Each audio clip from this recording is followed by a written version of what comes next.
सुप्रभातम विद्यार्थियों, online live class में आप सभी का स्वागत।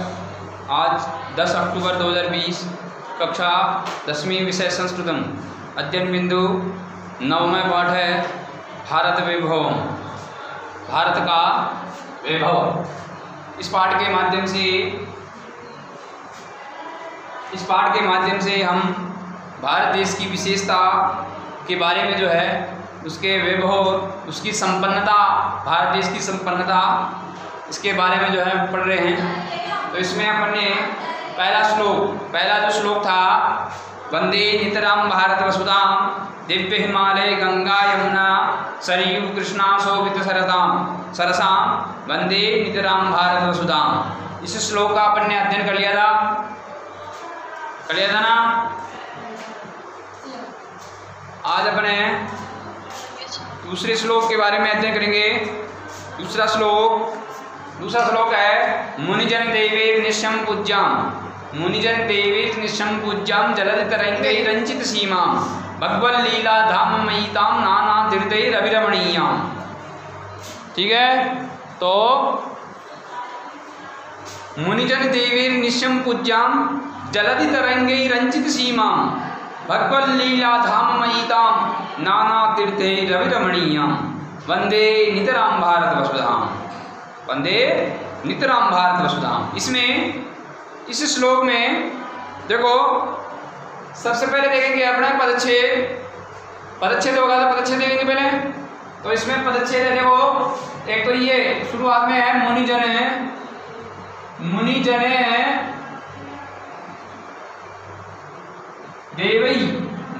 देवई और अनिशम, मुनिजन देवई और अनिशम। एक जगह तो यहाँ पे है मुनिजन देवई और अनिशम, और दूसरी जगह देखो जलधि तरंगैः, जलधि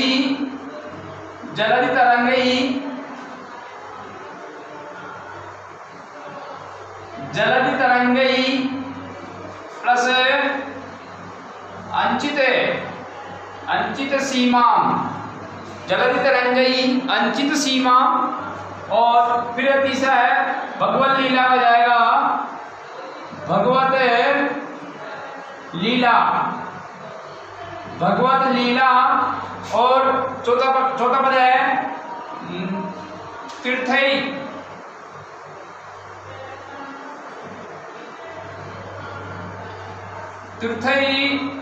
और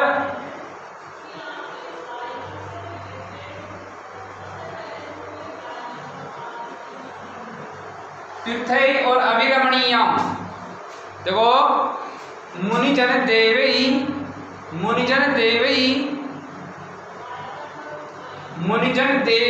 प्लस अनिशम जलधि तरंगैः प्लस अंचित भगवत प्लस लीला और तीर्थैः प्लस अभिरमणीयाम। संधि बताओ जल्दी से, चारों पदों में कौन सी संधि है? चारों पदों में कौन सी संधि है बताओ? चारों पदों में संधि बताओ। देखो यहाँ पे मुनिजन देवी और अनिशम, यहाँ पे हो जाएगी ऋतु संधि। विसर्ग के स्थान पे हो जाएगा र, विसर्ग के स्थान पे र हो जाएगा, तो मुनिजन देवी र निशम, र में मिल जाएगा ए, तो निशम मिल जाएगा र निशम। इसके बाद में जलधि तरंगैः, विसर्ग के स्थान पे र, जलधि तरंगैः विसर्ग के स्थान पे र हो जाएगा। यहाँ पे भी ऋतु संधि हो जाएगी, जलधि तरंगैः र मिल जाएगा ए, रंचित सीमा भगवत लीला हो जाएगा, भगवत प्लस लीला। यहाँ पे हो जाएगी लत्तु संधि भगवत लीला।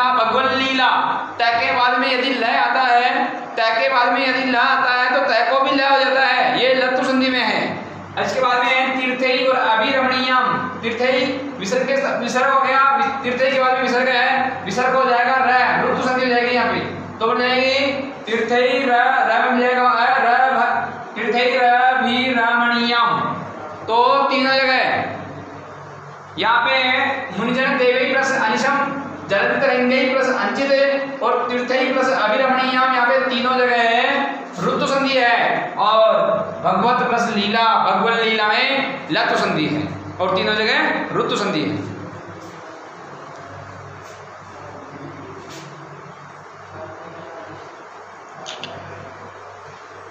अब संधि देख ली अपने, संधि के बाद में पदच्छेद देख लिया। अब है अन्वय।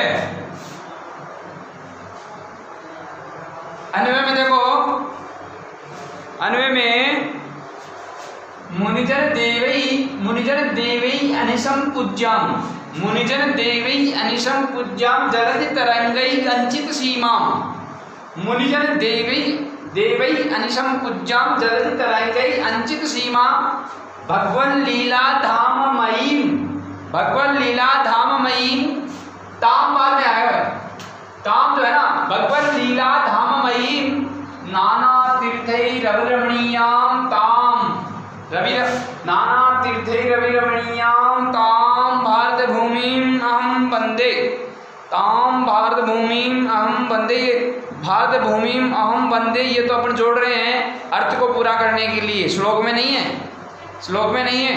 भारत भूमिम अहम वंदे, ताम भारत भूमिम अहम वंदे, सीधा ये है, सीधा अन्वय है, केवल ताम को ले लेंगे अंत में, ताम को अंत में ले लेंगे और इसमें जोड़ देंगे भारत भूमिम अहम वंदे, ये हो जाएगा अन्वय।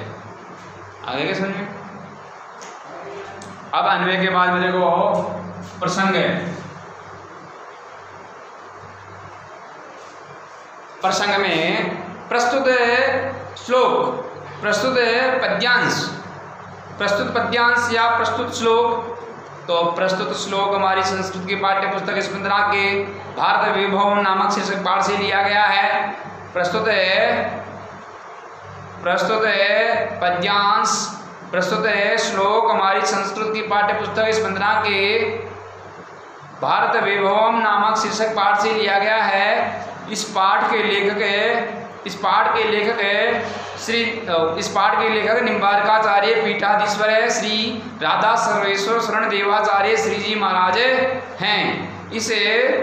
इस श्लोक में कवि ने भारत भूमि की विशेषता का वर्णन करते हुए कहा है कि, इस श्लोक में कवि ने भारत भूमि की विशेषता का वर्णन करते हुए कहा है कि, ठीक है, कहा है कि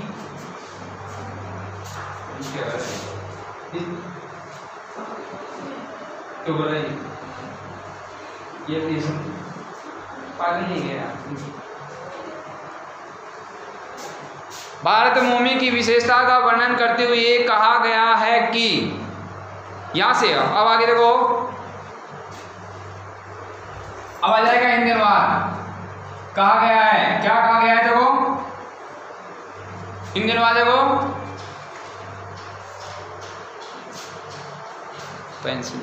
पेंसिल का है, हाँ लिखो। तो मुनिजन का अपन मुनिजन भी कर सकते, मुनिजनों या ऋषिजनों, मुनिजनों या ऋषिजनों, मुनिजनों और देवई देवताओं के द्वारा, देवई देवताओं के द्वारा, मुनिजनों और देवई देवताओं के द्वारा, अनिशम का अर्थ है निरंतर, अनिशम का अर्थ है निरंतर, मुनिजनों और देवताओं के द्वारा निरंतर, पूज्याम का अर्थ है पूजनीय, पूज्याम का अर्थ क्या है, पूजनीय, मुनिजनों और देवताओं के द्वारा निरंतर पूजनीय, मुनिजनों और देवताओं के द्वारा, अनिशम का अर्थ है निरंतर है, पूज्याम का अर्थ है पूजनीय, ठीक है। इसके बाद एक कोमा लगा दिया हमने, यहाँ पे कोमा लगा देंगे, पूजनीय के बाद में कोमा लगा देंगे। इसके बाद में देखो जलधि, जलधि का अर्थ है समुद्र, जलधि का अर्थ क्या है, समुद्र, तरंगई समुद्र की लहरों से, तरंगई का अर्थ है लहरों से, तो समुद्र की लहरों से, समुद्र की लहरों से अंचित सीमा, समुद्र की लहरों से अंचित सीमा, सुशोभित सीमा वाली, समुद्र की लहरों से सुशोभित सीमा वाली, अंचित सीमा, अंचित सीमा करते हैं सीमा वाली, समुद्र की लहरों से सुशोभित सीमा वाली भगवत लीला। भगवत लीला का हो जाएगा भगवान की लीलाओं का, भगवत लीला मतलब भगवान की लीलाओं का धाममयी का मतलब निवास स्थान, भगवान की लीलाओं का निवास स्थान तथा नाना, नाना मतलब विभिन्न, नाना विभिन्न तीर्थों तीर्थ स्थानों तथा विभिन्न तीर्थ स्थानों से, तथा विभिन्न तीर्थ स्थानों से अभिरमणीयम करते शोभायमान, अभिरमणीयम करते हैं शोभायमान ताम उस, ताम उस भारत भूमि में हम वंदे, उस भारत भूमि की मैं निरंतर वंदना करता हूँ। ठीक है, एक बार और देखो, एक बार और अर्थ देखो पूरा कि मुनिजन देवी, मुनिजन, मुनिजन का अर्थ है मुनिजनों, ऋषिजनों के, ऋषिजनों और देवी मतलब देवताओं के द्वारा अनिशम मतलब पूजनीय, निरंतर, अनिशम मतलब निरंतर है, पूज्यम करता है पूजनीय, मुनिजनों और देवताओं के द्वारा निरंतर पूजनीय। जलधि तरंगई, जलधि मतलब समुद्र की लहरों से, जलधि मतलब समुद्र की तरंगे लहरों से, अंचित सीमा सुशोभित सीमा वाली, समुद्र की लहरों से सुशोभित सीमा वाली भगवान लीला, भगवान की लीलाओं का धाम महिमा निवास स्थान, भगवान की लीलाओं का निवास स्थान और तथा नाना मतलब विभिन्न तीर्थ स्थानों, विभिन्न तीर्थ स्थानों से अभिरमणीय मतलब शोभायमान, विभिन्न तीर्थ स्थानों से शोभायमान ताम, ताम मतलब उससे भारत भूमि, भारत भूमि की अहम मैं नितराम मतलब निरंतर वंदे, वंदना करता हूँ। ठीक है, ये हो जाएगा इसका हिंदी अनुवाद। हिंदी अनुवाद के बाद में विशेष, हिंदी अनुवाद के बाद में विशेष, विशेष में देखो क्या रहेगा,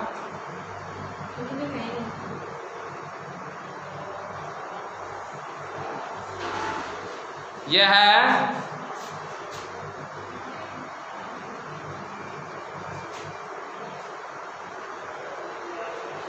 या इससे याद आया कि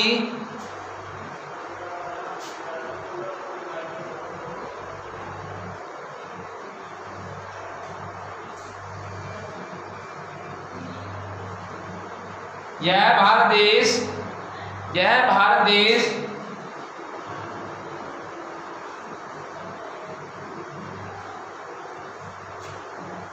कवि ने कहा है,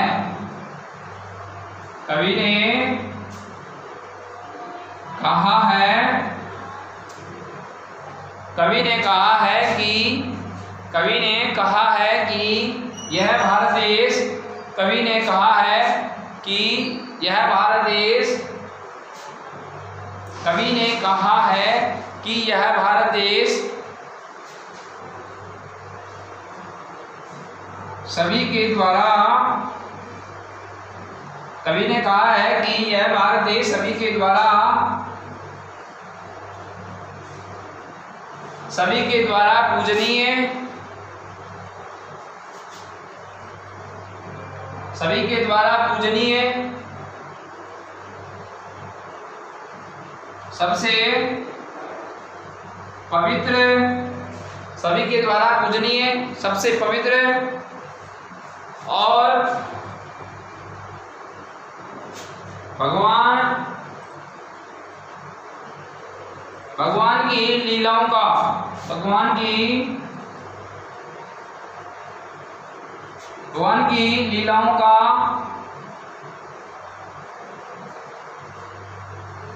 निवास स्थान। कवि ने कहा है कि यह भारत देश सभी के द्वारा पूजनीय है, सबसे पवित्र और भगवान की लीलाओं का निवास स्थान है। ठीक है, और दूसरी लाइन में आ जाएगा कि श्लोक की पद्य की भाषा सरल सरस और मधुर है। पद्य की भाषा सरल सरस और मधुर है। पद्य की भाषा सरल सरस और मधुर है। आगे समझ में, आगे समझ में।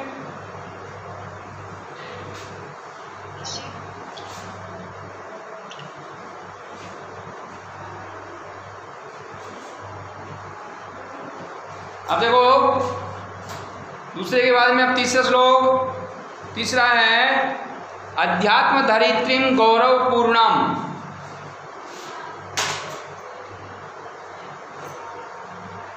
अध्यात्म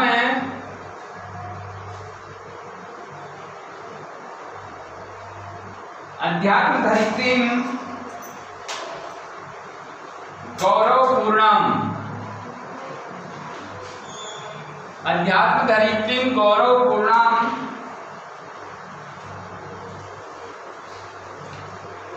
शांति वहां श्री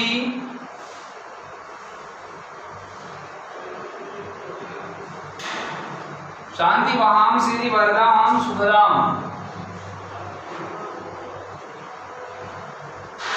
अध्यात्म धरित्रीम गौरव पूर्णाम शांति वहां श्री वरदाम सुखदाम सस्य श्यामलाम कविताम अमलाम कोटि कोटि जन सेवित मुदिताम। सस्य सस्य सस्य श्यामलाम कलिता ममलाम। सस्य श्यामलाम कलिता ममलाम कोटि कोटि कोटि कोटि जन सेवित मुदिताम। ठीक है। अध्यात्म धरित्रीम गौरव पूर्णाम शांति वहांसी वरदाम सुखदाम सस्य श्यामलाम कलिताम अमलाम कोटि कोटि जन सेवित मुदिताम वंदे नितराम भारत वसुधाम। वंदे नितराम भारत वसुधाम। आप देखो श्लोक के माध्यम से पहले पदच्छेद देखेंगे। पदच्छेद अध्यात्म धरित्रीम गौरव पूर्णाम शांति वहांसी वरदाम सुखदाम, इसमें नहीं है। सस्य श्यामलाम कलिता कलिताम अमलाम, कलिताम और अमलाम कोटि कोटि जन सेवित सेवितम सेवित मुदिताम। संधि तो विशेष रूप है यहाँ पे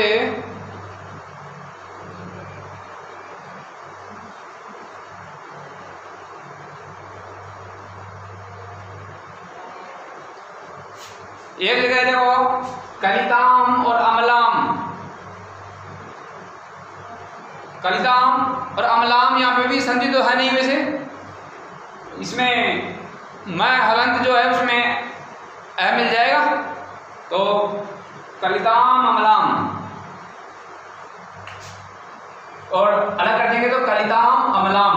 संधि नहीं है इसमें। अब देखो संधि नहीं है तो फिर पदच्छेद नहीं है। अन्वय देखो पदच्छेद के बाद में अन्वय है। अन्वय में हो जाएगा अध्यात्म धरित्रीम। अध्यात्म धरित्रीम ऐसे कैसे आएगा? अध्यात्म धरित्रीम गौरव पूर्णाम शांति वहां श्री वरदाम सुखदाम, ऐसे कैसे जाएगी? सस्य श्यामलाम कलिता कलिताम अमलाम, कलिताम अमलाम कोटि कोटि जन सेवित मुदिताम भारत भूमि अहम वंदे। सीधा है, कोई अन्वय नहीं है इसमें। अध्यात्म धरित्रीम गौरव पूर्णाम शांति वहां श्री वरदाम सुखदाम सस्य श्यामलाम कलिताम अमलाम कोटि कोटि जन सेवित मुदिताम भारत भूमिम अहम नितराम वंदे। भारत भूमिम अहम वंदे भी हो जाएगा।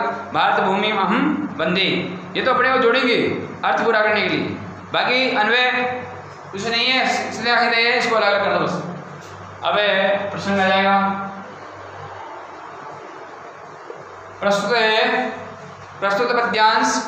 प्रस्तुत पद्यांश हमारी संस्कृत की पाठ्य पुस्तक स्पंदना के भारत वैभवम नामक शीर्षक पाठ से लिया गया है। प्रस्तुत पद्यांश हमारी संस्कृत की पाठ्य पुस्तक स्पंदना के भारत वैभवम नामक शीर्षक पाठ से लिया गया है। इस पाठ के लेखक है निम्बार्काचार्य पीठाधीश्वर श्री राधा सर्वेश्वर शरण देवाचार्य श्री जी महाराज हैं। इस श्लोक में इस पद्य में भारत भूमि की विभिन्न विशेषताओं का वर्णन करते हुए इस पद्य में भारत भूमि की विभिन्न विशेषताओं का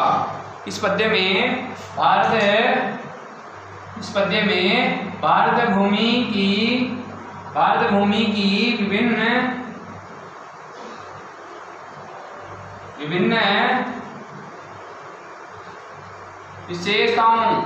विभिन्न विशेषताओं का वर्णन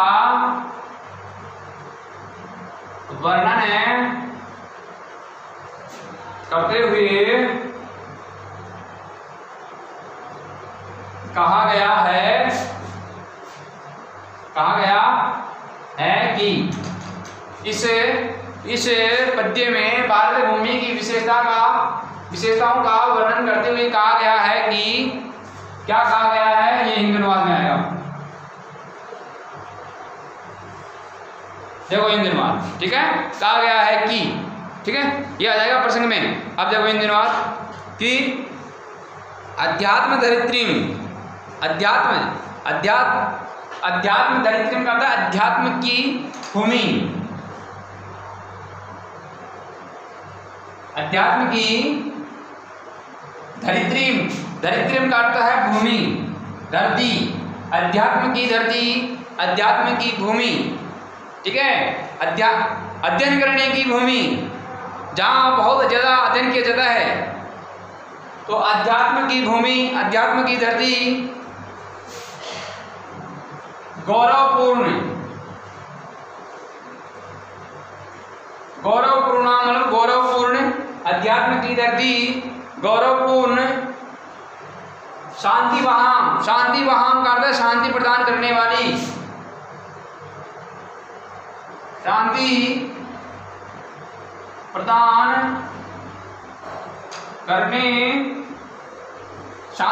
करने वाली, शांति वहां का अर्थ है शांति प्रदान करने वाली, और शांति प्रदान करने वाली श्री का अर्थ है लक्ष्मी,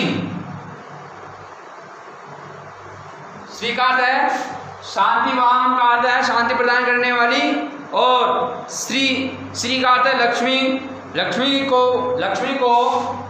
अर्थात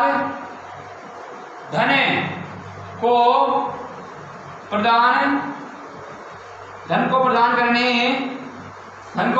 वाली, शांति वहां का अर्थ है शांति को प्रदान करने वाली, श्री का अर्थ है लक्ष्मी अर्थात धन को प्रदान करने वाली, और वरदान का अर्थ है वर देने वाली, वरदान का अर्थ है शांति, श्री वरदान का अर्थ है शांति का वर देने वाली, शांति को नहीं, श्री वरदान का अर्थ है लक्ष्मी अर्थात धन को प्रदान करने वाली, और सुखदाम का अर्थ है सुख देने वाली, सुख देने वाली, सुखदाम का अर्थ है सुख देने वाली, कोमल आ जाएंगे, सुख देने वाली, सस्य श्यामलाम का अर्थ है कि धन धान्य से परिपूर्ण, सस्य श्यामलाम धन धान्य से परिपूर्ण,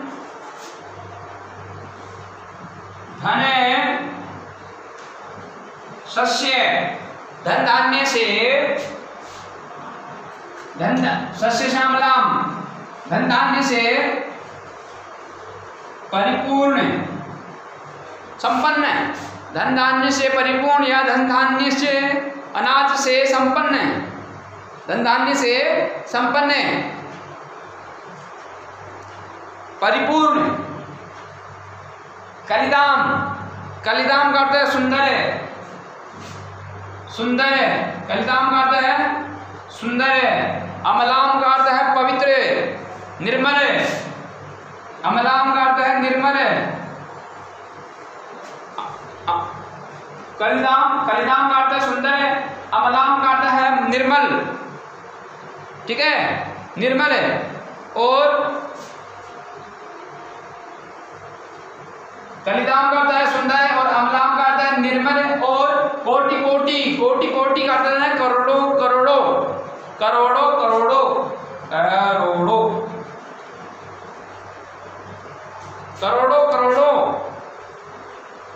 ठीक है।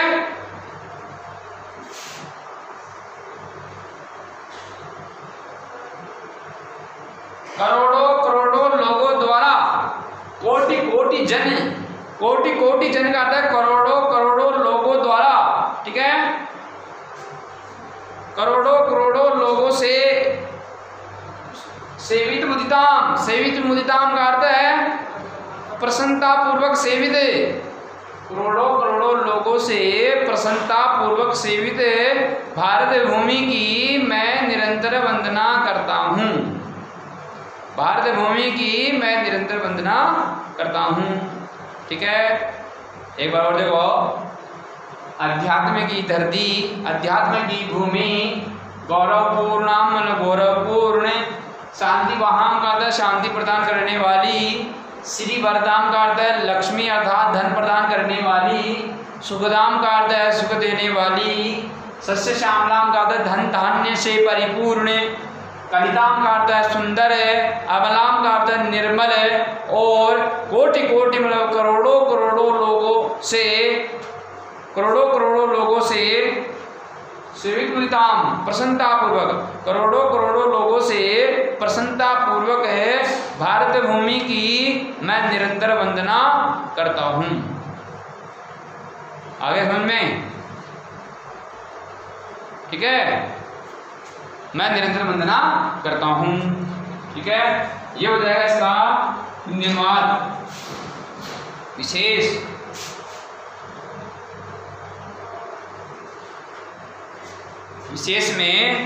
विशेष में एक लाइन आप लिखेंगे कि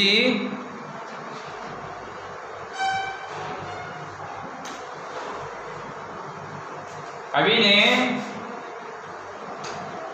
ने इस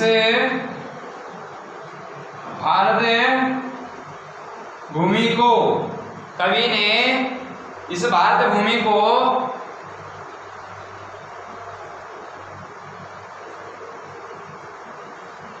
इस भारत भूमि को अध्यात्म की धरती,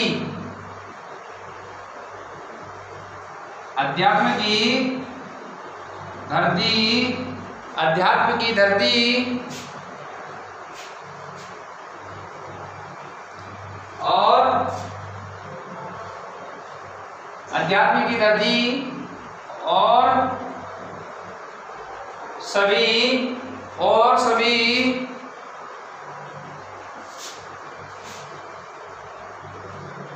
वस्तुओं से कवि ने इस भारत भूमि को अध्यात्म की धरती और सभी वस्तुओं से संपन्न, सभी वस्तुओं से संपन्न बताया, सभी वस्तुओं से संपन्न बताया है। अध्यात्म की धरती और सभी वस्तुओं से संपन्न बताया है कि भारत भूमि जो है वो सभी वस्तुओं से क्या है, संपन्न है। और दूसरी लाइन में देंगे, श्लोक पद्य की भाषा सरल सरस और मधुर है, पद्य की भाषा सरल सरस और मधुर है, ठीक है। आगे समझ में आ गया?